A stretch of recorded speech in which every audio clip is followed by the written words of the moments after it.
En la década del 80, dice la autora, se empezó a cuestionar estas visiones. ¿Por qué? Porque estaba vaciada de sentido. El jardín de infantes era un lugar donde los chicos ya las cosas se iban marcando en otro momento, salíamos de la dictadura, que la dictadura, todo esto obviamente a nivel inicial no tenía registro, ¿no? Entonces yo me acuerdo que era la época que yo empecé a trabajar, en la década del 80, entonces todas estas ideas de la escuela Waldorf, de la escuela Montessori, toda esta idea de lo novedoso que eran las instituciones atender a los niños, era propio de la zona norte. De hecho, a nosotros nos capacitaban maestras en juego centralizador, juego abierto, juego centralizador cerrado, juego organizado, juego trabajo, trabajo juego, juego trabajo. Todo esto era la discusión de la época. Y unidad didáctica. Pero la unidad didáctica, nosotros hacíamos en una semana, teníamos que hacer trabajo juego, preparamos todos los materiales y el viernes jugábamos. ¿Bien? Entonces todo esto se empezó a cuestionar porque en el fondo tenía una idea muy dirigista, ¿sí? Y en algún momento autoritarias, por el modo en que ocultábamos, por ejemplo, esta idea del laissez-faire. A ver, nos ponemos un brochecito, pegamos la colita en el piso, a ver que se queda calladito, si no, nos vamos al patio, ¿bien? Todas estas cuestiones, darle mucha importancia a los hábitos, a las actividades de rutina. Se empezó a deformar un poco todos estos conceptos porque no encajaban con los formatos de la escuela. Y no porque las ideas de la escuela nueva no tuvieran relevancia, de hecho la vamos a recuperar y esta es la idea, que después lo vamos a ver con Rosa Violante, cuando dice, bueno, ¿qué recuperamos en nuestras tradiciones? ¿Pero qué tenemos que modificar? Entonces empezó la escuela como que la escuela era un lugar de mucho hábito, mucha canción, mucho, bueno, esperamos, hay que esperar, hay que aprender a esperar, vamos al patio, media hora en el patio, los chicos haciendo siempre lo mismo, no había variaciones. Se perdió este sentido de los sectores de juego, que tenían un montón de materiales, que tenían un montón de aspectos realmente interesantísimos. Entonces se fue deformando esta idea. Entonces esta idea de dejar hacer sin intervenir llegó a lo que nosotros después llamamos el tiempo muerto, tiempo inerte. ¿Qué quiere decir? Que los chicos se pasaban una hora jugando en los sectores, sin intervención del maestro, media hora en el patio y si puede ser más de media hora desayunando, más de media hora saludando al ingreso, ya con las camperitas puestas a las 4:20, ya los chicos tenían las camperas puestas y listo, y hasta que no fuéramos, alguna cancioncita, algún cuento ahí, bueno, vamos a contarle un cuento a último momento. Todo esto, que ahora ya me estoy pasando de la página 23 a la 24, le fue perdiendo de alguna manera. El jardín se transformó en un lugar de pasar el tiempo, ¿sí? Hay autoras como Laura Piglo empiezan a hablar de desamparo educativo. A ver qué pasa. Generaban problemas de aprendizaje, los chicos tenían problemas, eran derivados, porque los chicos no se quedan quietos, son inquietos. Al no haber propuesta, se pasó de ser un lugar ideal a ser un lugar realmente donde se padecía y donde no había algo más que pasar el tiempo. Y esta idea de la socialización, después en la mitad de la sala de 5, los chicos ahí aprendían a prepararlos con los cuadernos de aprestamiento. De hecho, hay autores que trabajaron mucho cuadernos de aprestamiento para la escuela primaria. Y ahí, pero nada de números y nada de palabras ni de letras. ¿Está bien? Ahí los chicos aprendían a orientación, de izquierda a derecha, toda la parte de desarrollo motriz fino, completar, recortar figuras ideales, niños ideales, sin sexo, una cosa bastante abstracta. Entonces empezó a aparecer toda una nueva idea, y esto fue Fravoni. Fravoni lo nombramos mucho, precisamente el ambiente social y natural, porque él lo que dice es, que él decía, lo que para este autor significaba hablar de una educación de la infancia concebida con sangre social, munida de piernas para caminar con la palabra, el pensamiento, el cuerpo, la sociabilidad, en el terreno existencial, en el terreno real, en su territorio, ¿bien? De su cotidianidad, de su ambiente, pleno de vida cultural. Lo vuelvo a repetir. Él dice que no es un niño abstracto y el jardín no es un lugar abstracto. Hay que darle vida, hay que ponerle piernas, hay que ponerle movimiento, hay que ponerle palabra, hay que ponerle pensamiento, hay que ponerle vida cultural plena, hay que presentarle situaciones reales. Fravoni, junto con la gran crítica que se hace a la escuela en ese momento, que la escuela no enseñaba nada, era un pedagogo italiano, No se ve que nosotros tenemos mucha tradición montessoriana, mucha tradición italiana, de nuestras ideas. La escuela nueva viene con estas ideas italianas y alemanas de Froebel y de Montessori.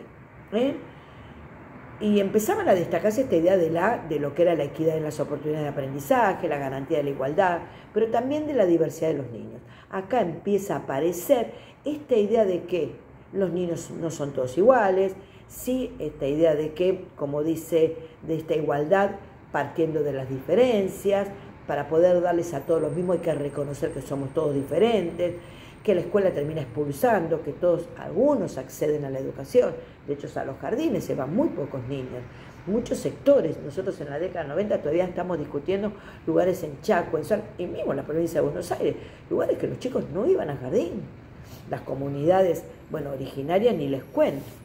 Hasta que en 1990 aparece la Convención por los Derechos de los Niños, que ustedes tienen que mirarla, que es la ley 23849, y cambia la concepción acerca de la infancia.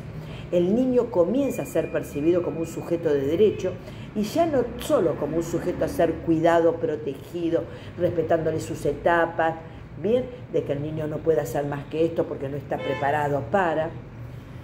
Entonces, hasta esta nueva mirada de una infancia real, histórica, socialmente determinada, se plantea desde lo pedagógico, lo que luego será recogido de lo curricular, la necesidad de que ese reconocimiento de la niñez no quede anclado en un mero respeto religioso acerca de sus características ahora reales. Esta idea de romper este ideal, que si el niño no era bueno, el niño era bueno, divino, si no lo cumplía, se movía, si era inquieto, ya tenía problemas. Ojo, a partir de ahí se generan muchos problemas de aprendizaje que la misma escuela, después ustedes van a ver en el texto, en el primer capítulo de esta autora, de Malajovich, que ella habla del efecto Pigmalión. Entonces, ¿cómo encaramos un proyecto educativo para devolver a la infancia la oportunidad de conocer, de crear, de interactuar con el mundo real, de interactuar con padres y adultos, de experimentar, de jugar, de realmente, que lo que es juego, lo que no es juego, no es juego, pero que también puede ser placentero, lo que nosotros llamamos actividades lúdicas, sin necesidad de ser juego por el carácter placentero que tenga, y no disfrazar todo de juego. En síntesis, había que fortalecer la formación de los niños dándoles acceso al mundo de la cultura. Como consecuencia de la recuperación de la democrática, se empezó en el país a replantear, que a mí me tocó, chicas, una revisión de lo que se enseñaba en los jardines de infantes, de una reconceptualización acerca de las funciones del nivel inicial. ¿Cuál es la función en el nivel inicial? Bueno, es educativa. Si es educativa, tenemos que reformular los contenidos. Y acá aparecen los CBC. No voy a entrar en detalle porque no vienen, pero sí después. Los CBC era a nivel nacional. Bueno, contenidos básicos comunes para todos, que después se va redefiniendo en cada nivel. En el nivel inicial, nivel primario. Y ya estábamos incorporados con la Ley de Educación de 1990, nosotros ya estamos incorporados a nivel inicial. Esto fue un logro.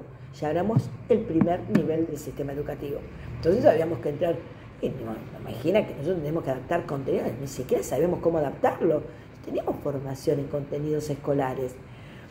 Hasta que después llegan la nueva ley de educación, la 26.206, y ahí se reelaboran estos contenidos para el nivel inicial, los que serían los NAP. ¿Qué son los NAP? Que después ustedes lo van a ver, que los tienen que preparar para entregar el trabajo. Era qué se debía transmitir en el nivel inicial y qué se esperaba, ¿bien? ¿Qué competencias tenían que, por eso el núcleo de aprendizaje prioritario, tenían que ir adquiriendo los chicos? Entonces, ¿qué consenso empezó a haber? ¿Sí? Entonces había que renovar los contenidos que se enseñaban, determinó unos serios problemas, dice acá la autora, cómo se enseña y cómo desarrollar la enseñanza. Y ahí empezaron especialistas en las distintas áreas de conocimiento, por ejemplo, en matemáticas, en ciencias sociales, en naturales. De hecho, yo tuve muchísimos cursos. Muchas de las profesoras que hoy leen, de los textos que leen los profesores de las distintas áreas, fueron con los que nosotras nos formamos. Tuvimos que capacitarnos, chicas, no se imaginan cómo.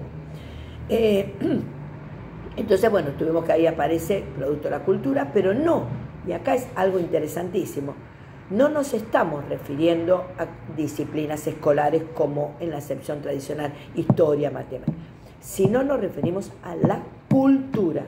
¿Bien? ¿Por qué? porque no, las disciplinas no son eternas. Entonces nosotros no podemos enseñar historia, geografía en el nivel. Había que romper con esa idea de estas ciencias o estas disciplinas absolutas e inmutables. Entonces, lo que decía Mériès es romper estas líneas de saberes, más que nada para trabajar la infancia. Se empezó a cuestionar los contenidos disciplinares, que no podíamos tomar como se enseña en primaria o en secundaria, tenemos que reformularlo, y acá se rompe con algunas disciplinas que empezaron a aparecer en la currícula del nivel, como el trabajo manual, nosotros hacíamos trabajo manual, o la educación sensorial, educar los sentidos. Por eso todavía están dando vuelta estos contenidos en la cabeza de muchos de los docentes. Otras jurisdicciones modificaron totalmente sus contenidos. Por ejemplo, apareció práctica de lenguaje y matemáticas, enseñando la parte de número, la parte de espacio y la parte de geometría. Después, recientemente se introdujo como tecnología, ciencias sociales fue una de las últimas, y estaba en discusión, como dice la autora, informática. Lo que quedó de alguna manera claro como enseñar era música y educación física. Entonces, ¿qué había que tener en cuenta? Y esto es lo más importante que quiero que rescaten. ¿Bien?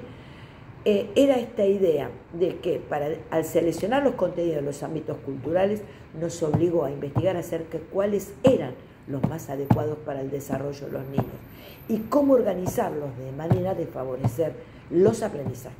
Esto quiero que lo lean después ustedes.